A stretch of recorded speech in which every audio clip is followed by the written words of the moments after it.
Le danger vient-il des bactéries ou de l'industrie pharmaceutique? Le 28 février, le journal allemand Frankfurter Allgemein a rapporté que pour la première fois, l'OMS a publié la liste d'une douzaine de bactéries pour lesquelles on aurait besoin de nouveaux médicaments antimicrobiens, c'est-à-dire des médicaments qui bloquent les bactéries. Cette liste présente 12 sortes de bactéries comme étant les plus dangereuses pour la santé humaine. Une idée répandue soutient que certains microbes, à commencer par des champignons et des bactéries, seraient les ennemis des hommes parce qu'ils causent certaines maladies. Ils devraient donc être combattus avec des médicaments spéciaux. C'est une idée qui est entrée dans la structure mentale de beaucoup de personnes. Un coup d'œil dans l'histoire montre qu'en particulier les deux microbiologistes, Louis Pasteur en France et Robert Koch en Allemagne, ont publié cet enseignement sur des bactéries dangereuses au XIXe siècle. Un microscope a permis de voir des bactéries pour la première fois en 1676. Pasteur lui-même défendait de son vivant la théorie suivante. Les tissus en bonne santé sont comme stériles, donc sans germes. Il a enseigné qu'on ne pouvait pas trouver de bactéries dans un corps en bonne santé. Dans leur livre « La folie des virus », le Dr Klaus Köhnlein et le journaliste économiste Thorsten Engelbrecht ont fait des recherches détaillées sur Pasteur et Koch. Ils écrivent qu'il y a longtemps que la théorie de Pasteur a été réfutée, car dans toutes les expériences sur des animaux, les animaux dans un milieu stérile mouraient après quelques jours.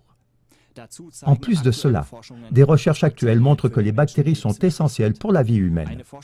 Un travail de recherche de 2004, qui a été publié dans la revue spécialisée intitulée « Nature Biotechnologie », a montré que des chercheurs ont trouvé à peu près 100 billions de bactéries et de champignons, rien que dans l'appareil digestif humain. Le professeur Jeremy Nicholson, qui est responsable de ce travail de recherche, a résumé cela en affirmant que l'homme peut être considéré comme un écosystème en soi, dirigé par des micro-organismes. Y aurait-il quand même des bactéries qui présentent de plus grands dangers pour la santé humaine, comme cela a été dogmatisé par l'OMS et l'industrie pharmaceutique?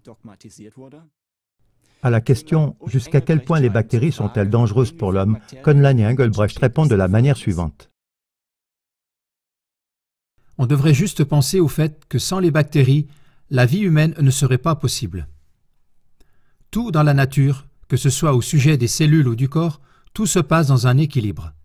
Les bactéries ne vivent pas isolées dans une atmosphère libre, mais toujours dans un ensemble de cellules et de tissus. À la question « Pourquoi pourrait-on prouver que beaucoup de maladies sont dues à des bactéries prétendues dangereuses ?», Köhnlein et Engelbrecht répondent par la question de ce qui vient en premier. Est-ce la bactérie ou est-ce le milieu de culture? La réponse serait toujours que c'est l'environnement qui fait que les microbes se développent. Cela expliquerait aussi pourquoi tellement de bactéries prétendument dangereuses, les streptocoques par exemple, se trouveraient sur la peau mais ne feraient aucun dégât. Les bactéries ne deviendraient dangereuses que quand elles se trouvent dans un milieu de culture favorable et se reproduisent ainsi de façon déséquilibrée. C'est pourquoi c'est le milieu dans lequel se trouvent les bactéries qui les fait se développer. Les bactéries ne créent pas directement de maladies chez l'homme. Ce serait plutôt lié à un déséquilibre, comme par exemple quand un système immunitaire affaibli laisse les bactéries se développer. Un déséquilibre corporel serait créé surtout par un manque de vitamines, de minéraux ou d'activité physique, mais aussi par la consommation de drogue, l'abus d'alcool ou un excès de sucre. C'est seulement à cause des conditions défavorables que des bactéries, en fait inoffensives, deviendraient dangereuses. Cela aurait été aussi le cas pour une maladie qui provoque de fortes diarrhées, le choléra, que l'on trouvait beaucoup dans les pays industriels du XIXe siècle.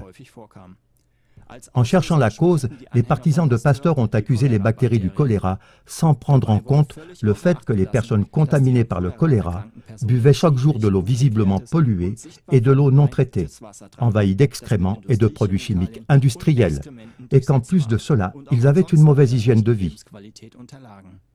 Les bactéries du choléra pouvaient se reproduire grâce à l'eau polluée, et elles infectaient ensuite les gens déjà affaiblis. Le choléra a finalement pu être repoussé avec une eau de meilleure qualité et une meilleure hygiène de vie. Mais l'OMS et l'industrie pharmaceutique ne changent pas leur manière de penser, malgré ces faits reconnus. Jusqu'à présent, beaucoup de bactéries sont reconnues dangereuses pour la santé humaine et sont rendues responsables pour certaines maladies sans que les vraies causes soient nommées, à savoir de mauvaises conditions de vie. Cela donne naissance presque chaque année à de nouveaux vaccins contre de nouveaux poisons bactériens, par exemple. Et la demande de médicaments pour stopper les bactéries devient de plus en plus forte. De cette manière, l'industrie médicale se maintient. Elle fait chaque année de plus en plus de profits, mais elle se fonde sur une thèse déjà dépassée et clairement réfutée. À cause de cela, on doit se demander si l'industrie pharmaceutique agit vraiment pour le bien-être de la population. Il semble plutôt que l'enseignement sur les prétendues bactéries dangereuses agit seulement pour le bien-être de l'industrie pharmaceutique.